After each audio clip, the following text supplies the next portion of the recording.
नमस्कार. लीनाचे स्वयंपाकघरमध्ये मी लीना आपलं स्वागत करते. बऱ्याच वेळी आपण दोडक्यापासून वेगवेगळ्या रेसिपी बनवत असतो आणि दोडक्याचा शिरा टाकून देतो. पण याच दोडक्यांच्या शिरापासून मस्त रेसिपी तयार होते बरं का. ती म्हणजे दोडक्यांच्या शिरांची चटणी. बनवायला सोपी तर आहेच, पण चवीलाही अप्रतिम लागते. चला तर मग आजच्या या छान अशा रेसिपीला सुरुवात करूयात. इथे मी 2 मोठे दोडके घेतलेले आहेत. दोडके धुवून स्वच्छ कपड्याने कोरडे करून घेतलेत. नंतर बटाट्याची साल काढायच्या किसणीने त्याच्या अशा शिरा काढून घेतलेल्या आहेत.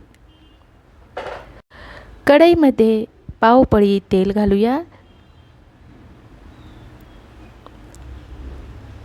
तेल चांगलं गरम झाल्यावर 2 हिरव्या मिरचीचे तुकडे घालूया. दोडक्याच्या शिरा घालूया. गॅसची आच कमी करून आपण 7 ते 8 मिनिटे परतून घेऊया. मिरची आणि दोडक्यांच्या शिरा भाजल्यामुळे चटणी आपली रुचकर होईल. जास्त भाजायचं नाही आहे, कच्ची चव जाईपर्यंतच भाजून घ्यायचं आहे.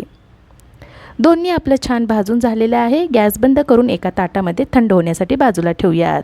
मिक्सरच्या भांड्यामध्ये 1 चमचा भाजलेले तीळ, 2 चमचे भाजलेल्या सुक्या खोबऱ्याचा किस घालूया. छोटी पाऊण वाटी भाजलेले शेंगदाणे घेतलेले आहेत. भांड्याला झाकण लावून आता आपण चालू बंद करून हे जाडसर वाटून घेऊयात.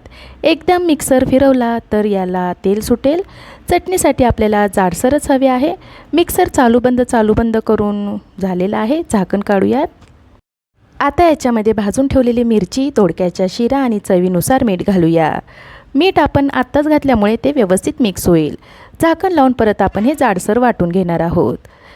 जाडसर वाटून झालेलं आहे. हे बघा, या पद्धतीने आपल्याला जाडसर वाटून घ्यायचं आहे. याला आपण आता एका भांड्यामध्ये काढूयात.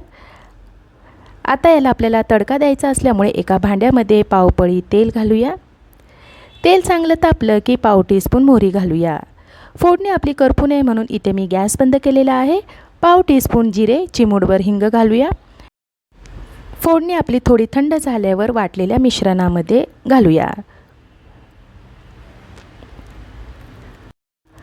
चमच्याच्या साहाय्याने व्यवस्थित मिक्स करून घेऊयात.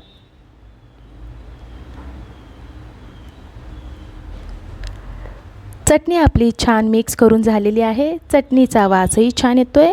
तयार झालेली ही दोडक्याची चटणी भाकरी चपातीसोबत खाऊ शकता. वरण भात असेल तर तोंडी लावण्यासाठी उत्तम पर्याय आहे. जर तुम्ही दोडक्याच्या शिरा टाकत असाल तर टाकू नका. ही रेसिपी तुम्ही नक्की ट्राय करून बघा. तुम्हाला जरूर आवडेल. मला आशा आहे आजच्या या रेसिपीची तुम्हाला थोडीफार मदत झाली असेल. आजची ही रेसिपी तुम्हाला आवडली असेल तर लीनाचे स्वयंपाकघर यूट्यूब चॅनलला लाईक, शेअर आणि सबस्क्राईब करायला विसरू नका. पुन्हा भेटूयात अशा छानच्या रेसिपीसह. धन्यवाद.